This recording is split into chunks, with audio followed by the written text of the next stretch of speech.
செய்தியை பார்த்து வருகிறோம். 2026 சட்டமன்ற தேர்தலில் அதிமுக சார்பில் போட்டியிட விருப்பம் உள்ளவர்களுக்கு 5வது நாளாக விருப்ப மனு விநியோகிக்கப்பட்டு வருகிறது.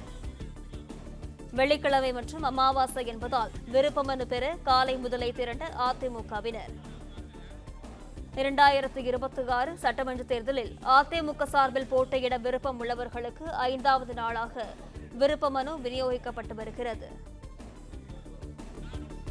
விருப்ப மனு வாங்குவோர் அதிக அளவில் குவிந்துள்ளதால் ராகிப்பேட்டையில் சாலையின் இருபுறமும் அணிவகுத்து நிற்கும் வாகனங்கள். 2026 சட்டமன்ற தேர்தலில் அதிமுக சார்பில் போட்டியிட விருப்பம் உள்ளவர்களுக்கு 5வது நாளாக விருப்ப மனு விநியோகிக்கப்பட்டு வருகிறது. அண்மை செய்தியை பார்க்கிறோம். விவரங்களுடன் செய்தியாளர் பிரகாஷ் இணைப்பில் இருக்கிறார். வணக்கம் பிரகாஷ், விவரங்கள்.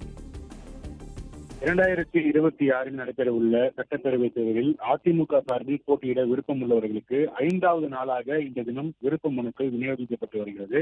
இன்றைய தினம் வெள்ளிக்கிழமை மற்றும் அமாவாசை நாளாக இருக்கக்கூடிய காரணத்தினால நல்ல நாள் என்பதால் தமிழகத்தில் பெரும்பாலான மாவட்டங்களில் இருந்து இந்த தினம் அதிமுக நிர்வாகிகள் விருப்ப மனுக்களை பெற்று பூர்த்தி செய்வதில் ஆர்வம் காட்டி வருகிறாங்க. அதனால பெருமளவுல அதிமுகவினர் தற்போது அதிமுக அலுவலகத்தில் குவிந்திருக்கிறாங்க. நிர்வாகிகள் வரக்கூடிய கார் சென்னை ராயப்பேட்டையில் இருக்கக்கூடிய அதிமுக தலைமை அலுவலகம் அமைந்திருக்கக்கூடிய அபை சண்முகம் சாலையில ஆங்காங்கே இந்த கார்கள் நிறுத்தி வைக்கப்பட்ட காரணத்தால கடுமையான ஒரு போக்குவரத்து நெரிசல் ஏற்பட்டிருக்கிறது. அபை சண்முகம் சாலை மட்டும் இல்லாமல் அதனை ஒட்டி இருக்கக்கூடிய பிற சாலைகளிலும் இந்த கார்கள் அணிவகுத்து நிற்கக்கூடிய அந்த காட்சிகளை பார்க்க முடிகிறது. நிர்வாகிகளும் பெருமளவுல குவிந்து வரக்கூடிய காரணத்தினால தலைமை அலுவலகமும் கூட்டம் அதிகரித்து காணப்படுகிறது. சாலையில கார்கள் அதிகமாக நிற்கக்கூடிய காரணத்தினால போக்குவரத்து நெரிசல் ஏற்பட்டிருக்கிறது.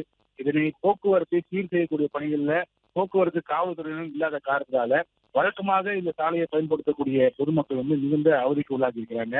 சற்று நேரத்துக்கு முன்னர் ஒரு அவசர ஊர்தி கூட அவை சண்முகம் சாலையை கடந்து செல்வதற்கு முடியாமல் மிகுந்த ஒரு சிரமத்துக்கு உள்ளாக்கி இந்த போக்குவரத்து நெரிசல் சிக்கிக் கொண்டது. அங்க பொதுமக்கள் தான் அந்த வாகனங்களை போக்குவரத்து சீர் செய்து ஆம்புலன்ஸ் வாகனத்தை கடந்து செல்வதற்கு உதவி புரிந்தார்கள். இந்த கூட்டம் நேரமாக இன்னும் கூடிய அளவில் தான் இருக்கிறது. எனவே போக்குவரத்து காவல்துறையினர் இங்க போக்குவரத்தை சீர் செய்யக்கூடிய பணிகளில் ஈடுபட வேண்டும் என்று இங்க சாலையை பயன்படுத்தக்கூடிய பகுதிவாசிகள் கோரிக்கை விடுத்திருக்கிறாங்க. பிரகாஷ், விவரங்களுக்கு நன்றி. பிளே ஸ்டோர் மற்றும் ஆப் ஸ்டோரில் இருந்து பாலிமர் செயலியை QR கோடு மூலம் பதிவிறக்கம் செய்யுங்கள். செய்திகளை உடனுக்குடன் பெறுங்கள்.